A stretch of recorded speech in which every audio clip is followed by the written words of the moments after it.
Wyoming Territory, July 1876. The sun burned low over the dry hills of Laramie, its light casting long gold shadows across the dust-choked town square where the crowd gathered, thick with the stink of sweat and anticipation. A man on a wooden platform barked names and prices while women stood silent, eyes downcast, wrists bound. Tessa Lane stood among them, the rope biting her skin, her dress torn at the sleeve and caked in trail dust. Her green eyes burned with fury, but she kept her chin up, even as the auctioneer called out, "Next young, healthy, no children, no husband. Brought in from the Missouri line. Startin' at $50. The man who stepped forward from the edge of the crowd wore a black hat and a cruel grin. He looked like money and violence. "I'll pay $70, he said, voice low and hard. His name was Malcolm Price. Folks whispered about him how he treated horses like tools and women worse. No one raised a hand to counter. The gavel hit the wooden post with a crack. Sold. Tessa's stomach turned. She didn't cry. Not when they tied her to the back of his wagon, not when he yanked her forward by the arm like she was a sack of grain. Not even when he leaned close and said, "You'll learn to be quiet in my house, girl." He took her east, out past the last of the cabins, towards the hills where his ranch sat isolated and mean-looking. The house was all stone and rusted iron. There were no neighbors, just the wind and miles of dry land. On the second night, he locked her in the barn and left her with a cot, a bucket, and a warning. "You try to run," he said, "I'll kill you and bury you myself." Tessa waited until his footsteps disappeared. Then she curled up on the cot and stared through the cracked boards at the stars. She remembered her father's old farm in Missouri, how the fields looked in autumn. She remembered her mother's humming. And she remembered the man with the kind blue eyes who used to bring horses to her father, Barrett Dean, the cowboy boy with the crooked smile, who once gave her a wildflower and told her, "One day I'll come back for you." That had been 5 years ago. She never imagined the next time someone would come for her. It would be with fists and rope. 3 days later and 20 miles west, Barrett Dean was riding back into Laramie with a packhorse and dust in his teeth. He had been driving cattle north, but the trail had turned rough, and he figured 2 days of rest in town would not kill him. He had not expected to see a slave auction in a Union territory. Who was that man? He asked the stable hand as he rubbed down his mare. "Malcolm Price," the boy said, spitting. "Bastard buys up runaways and poor women from back east, pays off the sheriff to look the other way." Barrett's jaw tightened. "Red hair, green eyes, did he buy one like that?" The boy nodded slowly. "Yup, 3 days ago." "Took her out past Dry Creek." Barrett did not hesitate. He loaded his rifle, packed provisions, and rode out before the sun had fully dipped. He remembered her. Tessa Lane. When he was 19 and she was 17, he had kissed her behind the barn and promised her he would come back with a ranch of his own. Life had gotten in the way. His father died. The war called. Then one day he wrote her and the letter came back stamped moved. No address. No word. But he had never forgotten. Malcolm Price was drunk when Barrett reached the ranch. Moonlight poured across the yard. Barrett tied his horse in the Dry Creek and moved slow, rifle in hand. He found the barn door bolted. "Tessa," he whispered, a sound sharp breath. Then, "Who's there?" "It's Barrett Dean." Silence. Then a rustle and the door cracked open. Her face appeared, pale and stunned. "Barrett," he reached forward and touched her cheek. "I am getting you out of here." But the creak of a door behind them stopped him cold. "Well now," Malcolm's voice slurred. "Looks like I got myself a thief." Barrett turned, rifle raised. "You bought her like a hog at market. You think that makes her yours?" "She is mine by law." Barrett stepped forward. "Then the law is wrong." Malcolm reached for his gun. Barrett fired first. The shot echoed through the hills. Malcolm dropped, blood blooming across his shirt. Tessa stared, trembling. Barrett moved to her, his voice low. "I am taking you home, I swear it." She nodded, tears streaking her cheeks. He pulled her up onto his horse and rode west through the night. By dawn, they reached a quiet grove near a stream. He made a small fire, gave her water and jerky, and wrapped a blanket around her shoulders. She sat close, knees pulled up, eyes on the flames. "You really came back," she said, voice hoarse. "I never forgot you." She looked at him then, really looked. "I thought I was never going to see anyone kind again." He reached out, brushing a leaf from her hair. "You are safe now. As long as I am breathing, no one will hurt you again." Her fingers found his. "Thank you," she whispered. He squeezed her hand. "I did not come for thanks, Tess." She looked away, but her lips trembled. "I came because I still love you," he said softly. Tessa leaned against him, and he wrapped his arms around her. The stream bubbled nearby, and the wind stirred the leaves. For the first time in weeks, she closed her eyes and felt safe. And in the arms of the cowboy who had come through fire and blood for her, Tessa Lane began to believe in tomorrow again. The creek water was cold, clear, and fast-moving, just deep enough to drown a man's noise if he had the sense to wade instead of walk. Barrett kept to the shallows as he led the horse downstream, Tessa walking beside him, her boots squelching in the mud. The rising sun had begun to burn off the night's chill, but the shadows still clung to the cottonwoods like ghosts reluctant to leave. They didn't speak much. Barrett glanced at her now and then, noting the way she scanned the trees, alert in a way that had nothing to do with the land. Her shoulders were tight, like she expected someone to come crashing through the brush. He knew better than to offer comfort she hadn't asked for. When the sound of the water widened, he turned the horse toward a cluster of scattered boulders hidden beneath a bluff. He'd used the place once, years ago, while trailing strays through the Medicine Bow foothills.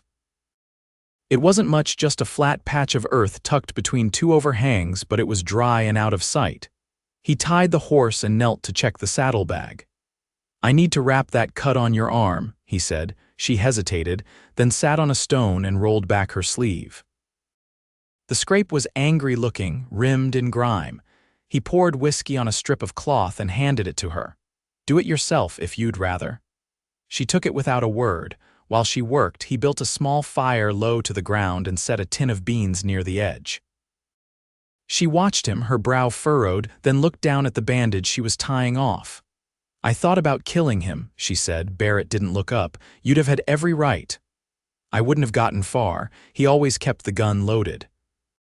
And he was proud of what he owned." Barrett tossed a pine cone into the flames. "You don't have to explain anything to me." She shifted, fingers tight around her knee. "You didn't even ask what happened to me. I figured you'd tell me when you were ready." That answer must have satisfied her because she leaned back and stretched her legs, watching the fire crackle. "I worked at a dress shop for a while in Kansas City after my father passed. It went under. I tried to find work cleaning, sewing, anything. Then I got sick, nothing serious, but I couldn't keep up. Ended up at the train yard trying to head west. That's where they took me." He turned the tin with a stick. "How long ago?" 4 weeks, maybe 5. "I stopped counting." Barrett stood and offered her a plate. She took it, fingers brushing his. The beans were plain but warm. "What about you?" she asked. "You still trailing cattle for the Sutter outfit?" He shook his head. "I've got my own place now, just north of Elkhorn Ridge. 30 acres, decent water, not much yet, but I've got 2 milk cows and a roof that doesn't leak." She looked at him then, really looked. "You did it." "Had a long time to keep my promise." Her mouth twitched, uncertain between a smile and something else. "A lot can change in 5 years," he nodded. "That doesn't mean everything has to." She stood and walked to the edge of the bluff, arms folded. The wind tugged at her sleeves, lifting strands of her hair into the morning air. He waited. When she turned back, her expression had softened. "If I came with you," she said, "I wouldn't be a burden."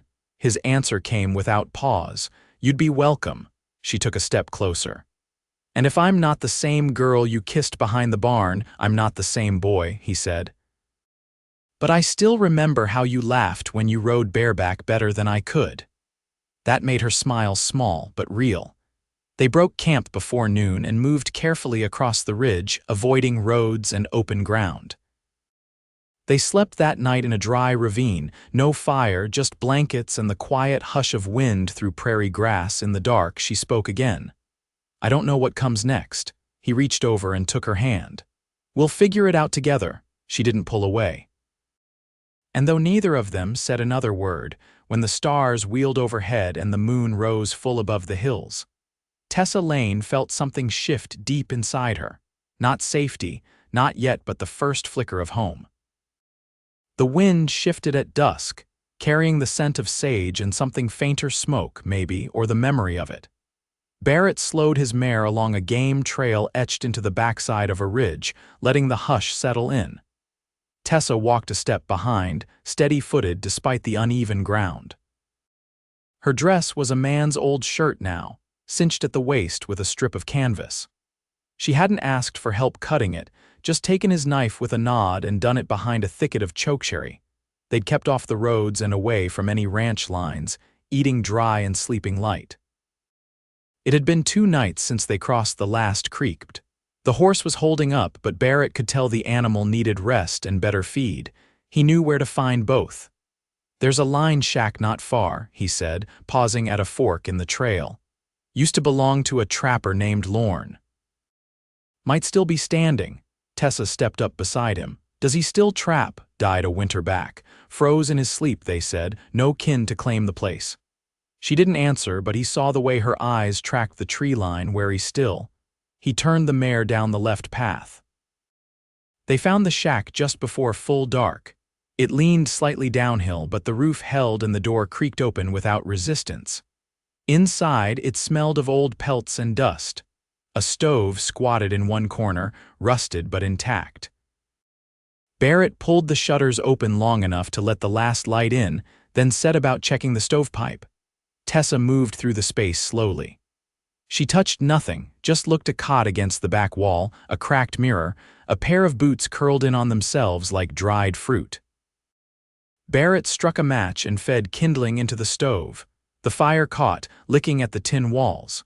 He unbuckled the saddle packs and set a tin of cornmeal on the table. "You ever make Jonna cakes?" She peeled off her boots and leaned against the wall. "Not since Mama passed. Still remember how?" "I remember burning the first batch." He gave her a look, half challenge, half question. She took the tin without a word. While she mixed the batter, he stripped the tack off the mare and rubbed her down with a burlap sack he found hanging from a nail. The animal didn't protest. When he stepped back inside, the smell of corn and heat filled the room. Tessa stood barefoot by the stove, using a spoon to flip the cakes on an iron plate. Barrett watched the line of her back, the way her shoulders had begun to relax. He didn't speak until she set 2 cakes on a chipped plate and handed it to him. "I knew you'd find a way to keep from burning them. I watched my mother's hands more than I ever let on." They ate standing up, leaning against opposite walls. The silence between them was easy now, less guarded. When they finished, he poured water into a basin and set it on the stove's edge to warm. She washed first, then handed him the cloth. He spoke without looking at her. "I meant what I said. You've got a place with me if you want it." She crossed to the cot and sat, folding her legs beneath her.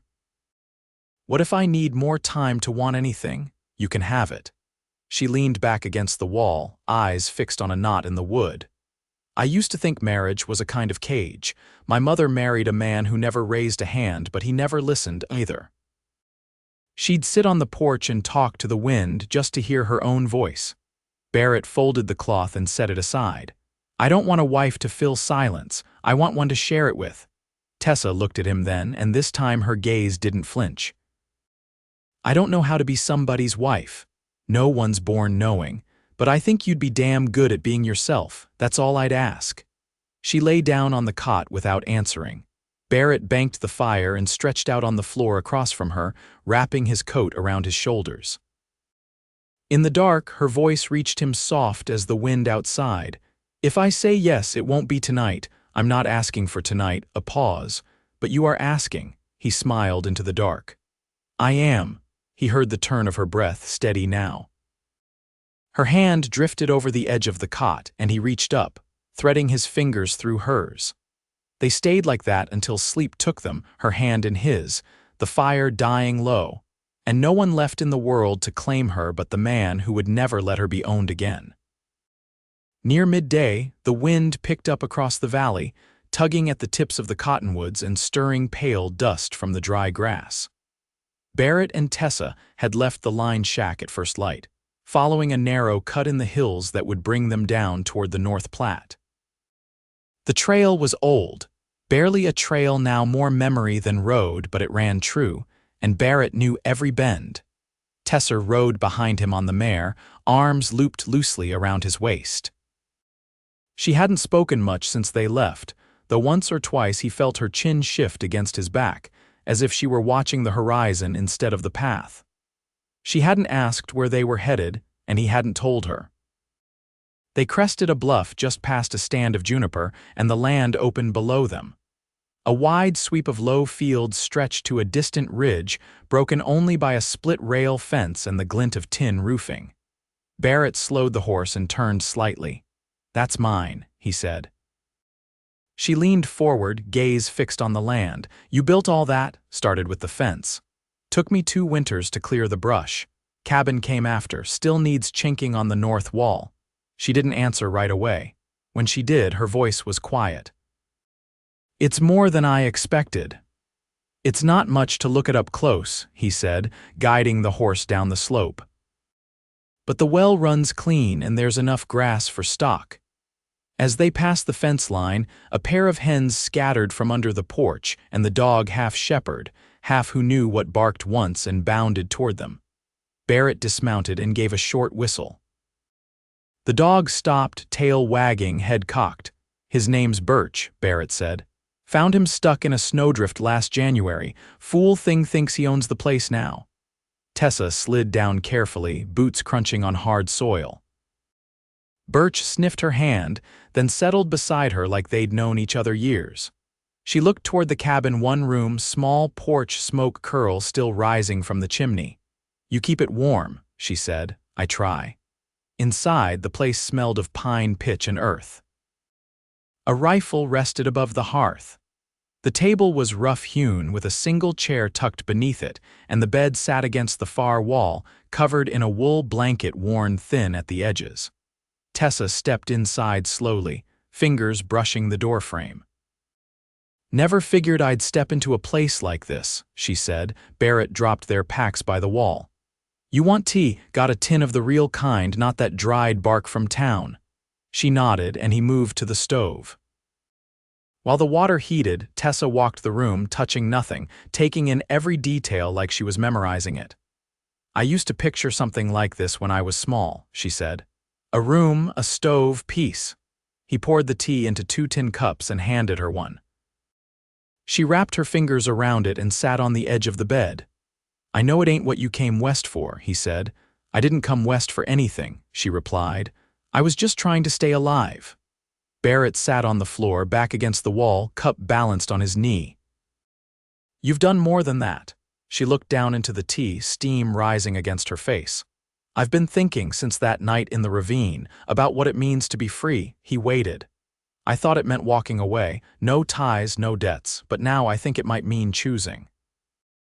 "Not just running." Barrett met her eyes. "You've got every choice now, Tessa," she nodded slowly. "I know, and I want to stay, but not because I'm grateful, and not because I owe you." "I never thought you did." She set her cup down and stood. The light through the window caught in her hair as she crossed the room. "I want to stay because I want to build something real, with someone who sees me." He rose too, standing still as she came closer. "You sure?" "I'm tired of waiting for the right time. This is the first place I've felt steady in years." Barrett reached for her hand, and when she let him take it, his thumb brushed the inside of her wrist just once. "I'll build on to the cabin," he said. "We'll need a second chair at least." She laughed, soft and surprised, and leaned her forehead against his chest. "And a proper bed." He rested his chin against her hair. One step at a time, outside the wind had quieted. The land stretched out in every direction, wide and open beneath the afternoon sky. Inside the cabin, the fire burned steady, and for the first time they were not waiting for the next storm, they were home. By the time August settled into the hills, the wind turned warmer and the grass along the sloping edge of the property yellowed, brittle and tall. Barrett swung the axe just past dawn, stacking cords of pine near the cabin's back wall. He worked shirtless beneath the rising sun, the quiet broken only by the clean rhythm of blade through wood and the hens fussing near the coop. Not far off, Tessa's voice rose faint and tuneful, humming as she rinsed clothes in the copper basin they'd set beneath the eaves. She hadn't asked him to build a washstand, but he had anyway, just as she hadn't asked for the shelves inside or the hooks by the door or the patch of earth he'd turned near the fence. But she'd filled every space he offered. Her mending basket hung beside his tools. Her boots sat beside his. She had planted beans and calendula in the garden and hung dried yarrow in the rafters. Her presence turned the cabin into something that breathed. When the sun cleared the ridge, Barrett set the axe aside and wiped his palms on a rag. Tessa looked up from the basin, her sleeves damp to the elbow, hair tied back with a frayed blue ribbon he hadn't seen before. "You've done enough for one morning," she said, shading her eyes with a hand. "You calling it quits too?" "Not hardly. I've got 2 shirts left and the stew needs checking." He stepped toward her, catching the scent of soap and summer on her skin. "You always this stubborn before breakfast?" "No," she said, tipping her head toward him. "I got that from you." Her lips brushed his, brief and sure, before she returned to wringing out the last of the linens. He stood a moment longer, watching as she worked. Then he went inside to scrape the ash from the stove and feed the fire. Later, they sat on the porch steps with bowls balanced on their knees, the stew thick with potatoes, onions, and the last of the salted venison. Tessa tucked her legs beneath her, bare feet dusted with dirt, and let the breeze lift wisps of hair from her neck. "Ruth wrote me from Kansas City," she said, setting her bowl aside. "She's working at a boarding house now, says they treat her decent." Barrett leaned back on his elbows. "You thinking of writing her back?" "I already did. Told her I'm safe." "Told her I'm married now." Barrett's eyes flicked toward her. "You don't have to call it that, not if it don't feel right yet." She reached for his hand. "It does. I wouldn't have said it if it didn't." They'd spoken the vows plainly, a week after arriving. Just the 2 of them, standing under the cottonwood near the fence line, with the dog curled at their feet and the wind quiet enough to hear each other breathe. "No preacher, no paper, just promise." "I told her about the cabin," Tessa said, "and the dog. And how you built the coop yourself, even though you hate chickens." "I don't hate them," Barrett said. "I just don't trust anything that runs screaming when you feed it." She laughed, and the sound settled deep in his chest. That night, the moon came up full and low, casting pale light across the clearing. Tessa stood barefoot at the window, brushing her hair with slow strokes. Barrett sat at the table, carving the handle of a new tool he planned to fit before the frost came. She turned after a while, brushing caught in her fingers. "I used to wonder what it would feel like to be wanted for more than what I could give." He met her eyes. "You don't owe me anything, Tess, you never did." "I know that now," she said. "But knowing and feeling aren't always the same." She crossed the room and knelt beside him, resting her cheek against his thigh. He set the carving aside and touched her hair, quiet for a long moment. "I want to build more than fences and sheds," he said. "I want a life with you that holds." She looked up, her expression unguarded, open in a way he'd never seen on her before. "You already gave me the beginning. I want the rest." They stood together, and he led her to the bed they'd raised on a frame he built with hands that no longer knew loneliness. They lay down without haste, their bodies familiar now but never less reverent. There was nothing hurried in the way he undressed her, nothing taken. She pulled his shirt over his shoulders, pressing her lips to each scar, each freckle, each place she'd learned by heart in the hush of the night.